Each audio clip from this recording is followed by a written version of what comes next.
Podem sentar.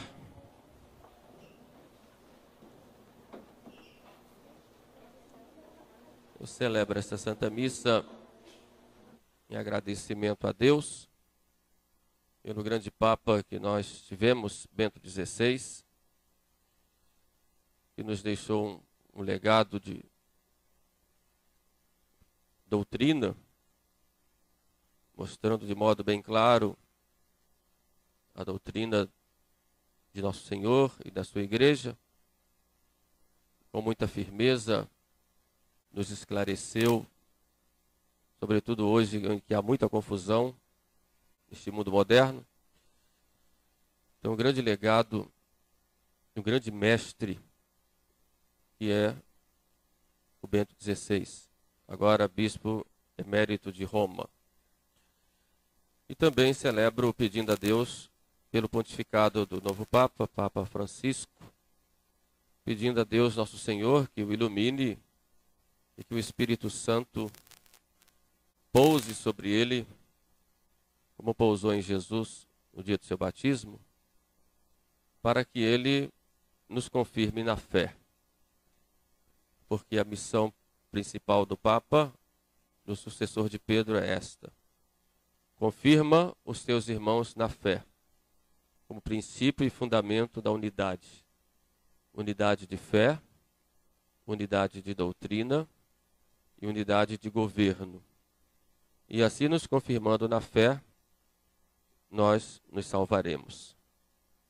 Peçamos então a Deus Nosso Senhor que nos dê essa graça e dê para o Papa Francisco esse discernimento, para que com sabedoria confirme a todos na fé. Sabemos que a Igreja hoje passa por grandes dificuldades e que precisa de um sucessor de Pedro que tenha muita fibra para levar essa barca. E nós vamos a Jesus Cristo, pedindo a Ele que dê um grito para que os ventos se calem. Mas vamos ao tema da homilia de hoje. Nós vimos uma discussão entre Jesus Cristo e os judeus. Os judeus já haviam determinado de várias formas matar Jesus Cristo. E tinham duas opções: ou iam matá-lo provocando atitudes nele para que o povo revoltado o apedrejasse e fizesse uma espécie de linchamento e o matasse, que era a via mais querida não só pelos fariseus, também pelos saduceus, os príncipes dos sacerdotes, ou eles iriam pela via legal. Evidentemente, eles preferiam que o povo tomasse a dianteira e matasse Jesus. Mas eles já tinham decidido a sua morte. Só estavam querendo distinguir como seria.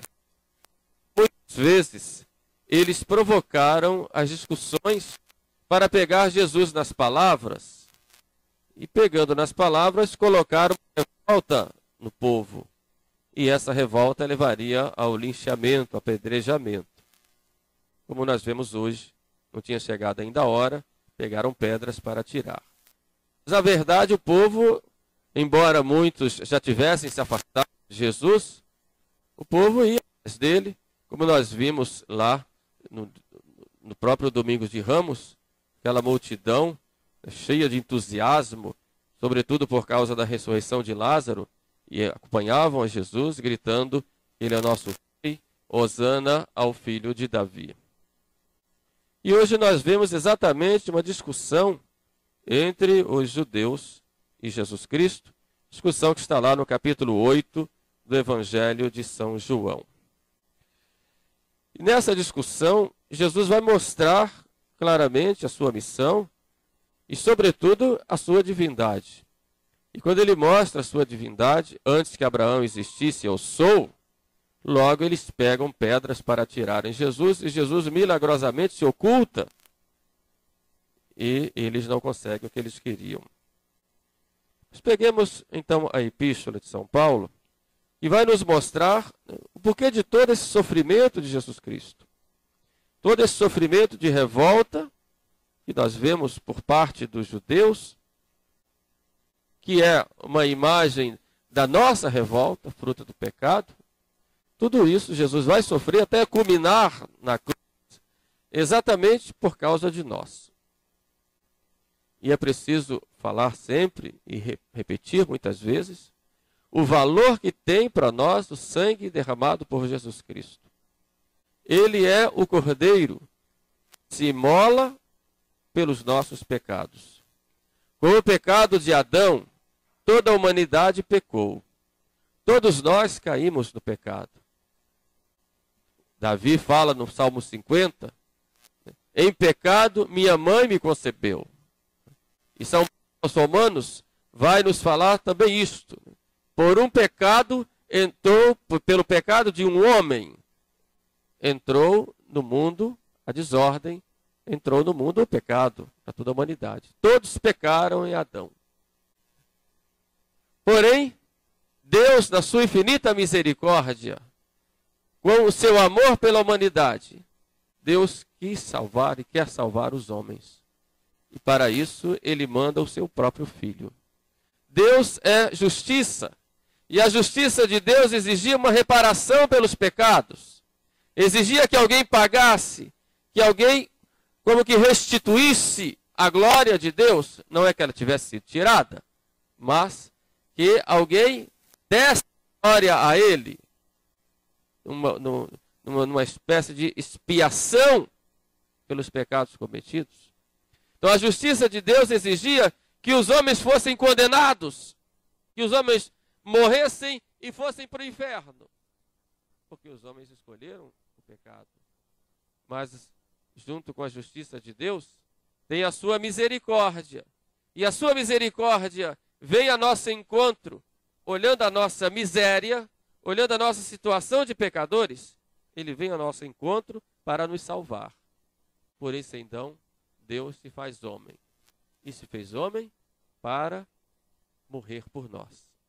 Para pagar, expiar pelos nossos pecados.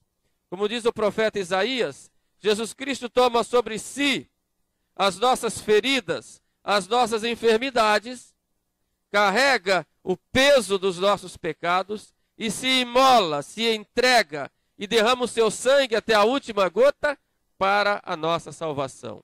É a grande expiação, a única que é agradável a Deus. Então Deus olha para o seu Filho, morrendo na cruz, e diz para nós, já está pago. Já foram resgatados. Já venceram o demônio. Já venceram a morte. Já venceram o pecado em Jesus Cristo. Daí o valor do sangue de Jesus Cristo. A igreja, ela é muito clara nisso, que tem até uma festa, né? É a festa do preciosíssimo sangue. O sangue derramado por vós e por muitos, vai dizer Jesus na última ceia. Né? Esse é o cálice do meu sangue, o sangue do novo e eterno testamento, que será derramado por vós. Então o sangue de Jesus foi derramado por nós. E Jesus aos apóstolos, por vós e por muitos. Esses muitos aí incluem nós. É claro que Cristo derramou o seu sangue por todos, mas como nem todos usam o sangue de Jesus para lavar os seus pecados, então nem todos vão se salvar, infelizmente. Então, segundo os desígnios de Deus, nem todos vão se salvar, porque nem todos querem aplicar a si os merecimentos de Jesus. Por isso, o sangue derramado por muitos. De modo que a salvação, ela vem a cada um de nós. Todos nós podemos nos salvar. São Paulo, falando aos Efésios na sua despedida, ele havia ficado 3 anos na cidade de Éfeso, e ele se despedindo, ele chama então os anciãos de Éfeso e diz uma coisa muito interessante. Atendei a vós mesmos e a todo o rebanho, porque sobre sobre o qual o Espírito Santo vos constituiu bispos para governardes a igreja de Deus que ele adquiriu com o seu sangue. Então, Cristo morrendo na cruz, ele pagou pelos nossos pecados, fomos resgatados pelo seu sangue, mas a igreja é preço do sangue de Jesus. Não só cada um de nós, mas a igreja como tal foi adquirida pelo sangue de Jesus. De São Paulo, lá os bispos. Por isso, vocês cuidem do rebanho. E depois, em seguida, ele vai dizer, cuidado que entre vocês vão surgir muitos que vão vir com falsas doutrinas. Cuidem do rebanho. Porque essa igreja foi adquirida com o sangue de Jesus. Aí o valor redentor do sangue de Jesus, não só para cada um de nós, que muitas vezes somos infiéis, mas também para a igreja, que nunca é infiel. Embora bispos e padres, e nós podemos ser infiéis, dependendo da nossa resposta à graça de Deus. Então a igreja é preço do sangue de Jesus. E São Pedro, na sua epístola aos primeiros cristãos, vai dizer, fostes resgatados pelo precioso sangue de Jesus. Isso é importante termos bem claro. Então, eu sou resgatado pelo sangue de Jesus. E lá o livro do Apocalipse, quando falar dos que vão se salvar, os 144 mil assinalados, são aqueles que foram lavados pelo sangue de Jesus. Por isso São Paulo, aos Hebreus, vai falar o valor daquele sangue. Se o sangue dos cabritos e novilhos no Antigo Testamento dava uma purificação legal, mais ainda dará a purificação interior e total, o sangue derramado por Jesus Cristo. E é nessa linha que nós entendemos porque nosso Senhor diz, minha carne é verdadeira comida e meu sangue é verdadeira bebida. Quer dizer, ele não só nos lava com o seu próprio sangue, como ele quer dar esse sangue a nós, para que recebendo esse sangue, nós estaremos em contínua conversão e em contínua santificação. O sangue de Jesus que vem a nós no sacramento da Eucaristia. Então esse é o grande dom que Deus dá para todos nós, que somos cristãos. E já recebemos, já fomos lavados por esse sangue no nosso batismo, embora nós sejamos muitas vezes infiéis pelos nossos pecados.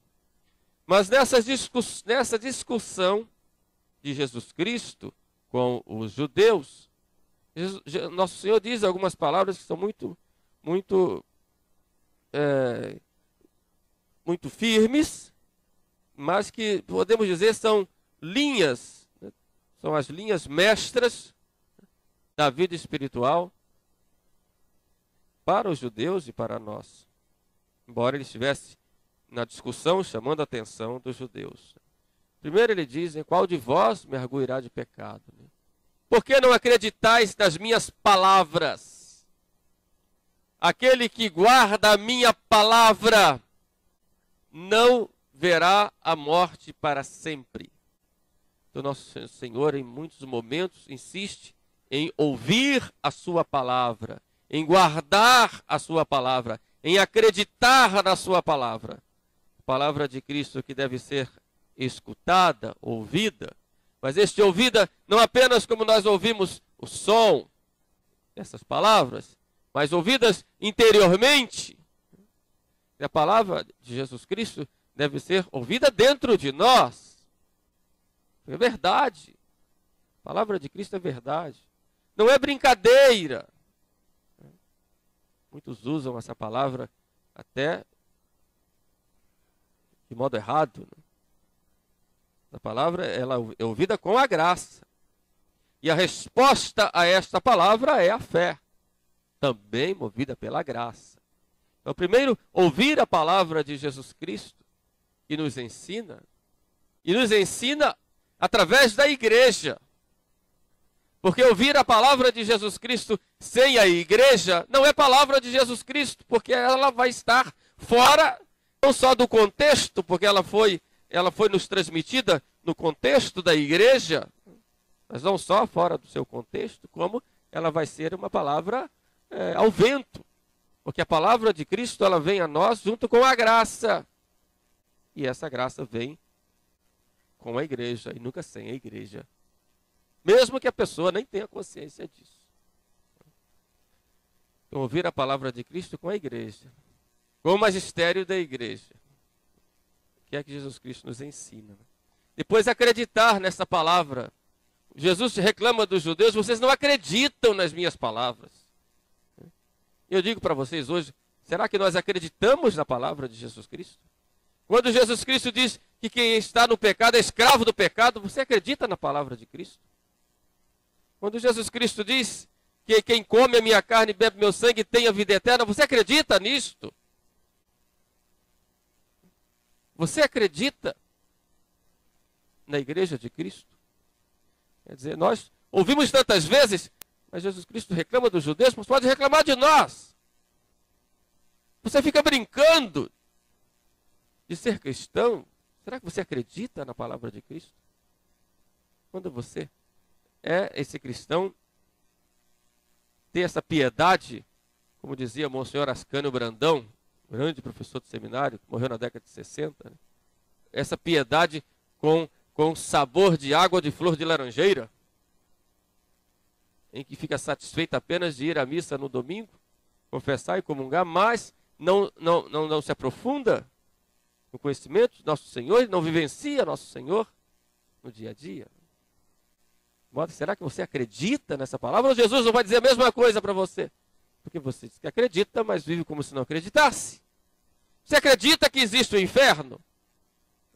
E por que você está indo para lá? Você acredita que existe o céu? Mas por que você não vai para lá ou não se esforça? Você acredita na necessidade da oração, como Cristo fala? Importa rezar sempre. E por que você não reza?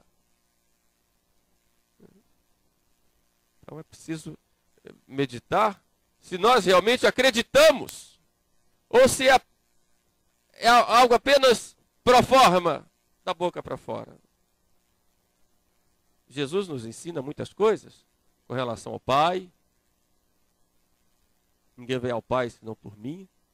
O Pai que é bondade, o Pai que é amor. Ele nos ensina coisas com relação aos nossos irmãos, como devemos agir, o amai-vos uns aos outros, né? Caridade, a verdade, né? Nos ensina também coisas com relação a nós mesmos.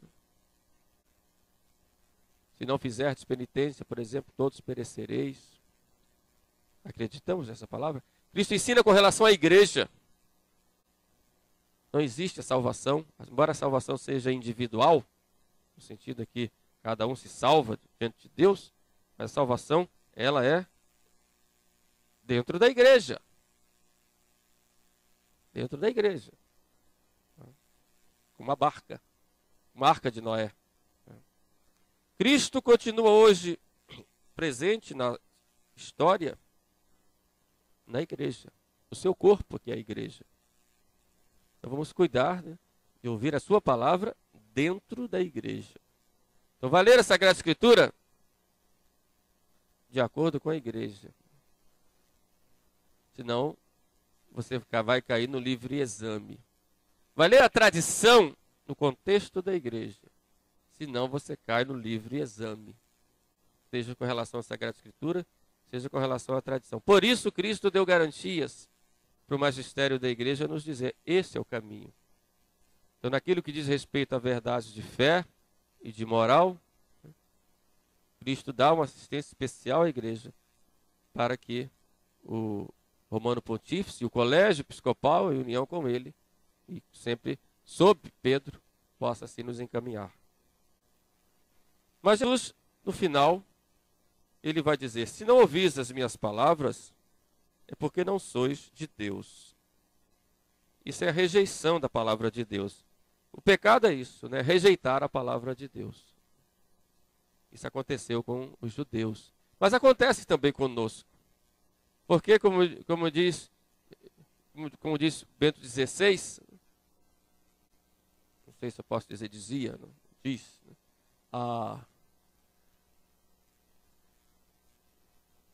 poder de Deus, que é infinito, encontra uma limitação na liberdade humana.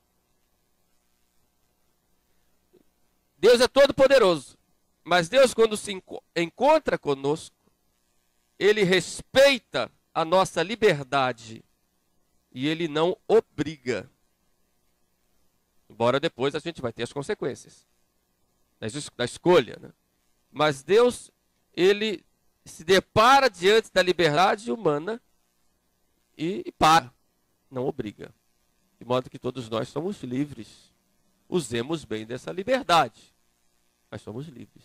Então Deus respeita essa liberdade humana. Veja a parábola do filho pródigo. O menino vai embora de casa e o pai ficou esperando. Respeitou. A parábola diz, né? Pai, dá-me parte da herança que me cabe. Toma. O pai ficou esperando. Esperando. Respeitou. Depois houve o momento da graça. Ele voltou e o pai acolheu. E quando o filho começou a falar, o pai disse, fica quieto, filho. Fica quieto. Quieto. Porque Deus respeita a liberdade humana. Deus tolera e se sujeita às nossas mazelas. E quantas mazelas. Às vezes a gente fica observando os abusos na liturgia, que muitas vezes dá vontade de rasgar o coração na hora. Tanta dor que causa. Deus se sujeita a isso. Jesus se sujeita a isso. Não tem esses abusos litúrgicos, em que há muitas vezes verdadeiras profanações. Deus se sujeita. A pessoa às vezes comunga em estado de pecado grave, pecado mortal. Nosso Senhor se sujeita a isso. Deus se sujeita às nossas mazelas. Quantas críticas contra Deus, contra a sua igreja, Deus se sujeita a isso. E Deus se sujeita a nós. Deus tolera e se sujeita às nossas mazelas. Porém, dias virão, como diz Jesus a Jerusalém, em que os inimigos te cercarão de trincheiras, te sitiarão e te matarão. É claro que se nós nos afastamos de Deus, não vamos reclamar da vida. Aquele menino da parábola, filho pródigo, que saiu da casa do pai e começou a passar necessidade, passar fome, a querer comer as bolotas dos porcos, que não lhe davam. Ele não tinha o direito de reclamar do pai. O pai me abandonou aqui. Não fui eu que deixei a casa do pai. Assim também nós, nas nossas escolhas, se nós nos damos mal, estamos num estado de fundo do poço deplorável, não vamos reclamar de Deus. Deus está nos esperando. Está sempre nos aguardando. Não vamos reclamar dele. De modo que vai ser sempre consequência dos nossos atos, que são livres, frutos dessa escolha, a liberdade que Deus nos deu. Por isso, meus queridos irmãos, nessa linha de pensamento, vamos procurar estar atentos à palavra de Deus, meditar mais nos gestos, nas palavras, nas atitudes de Jesus Cristo. Eu vejo que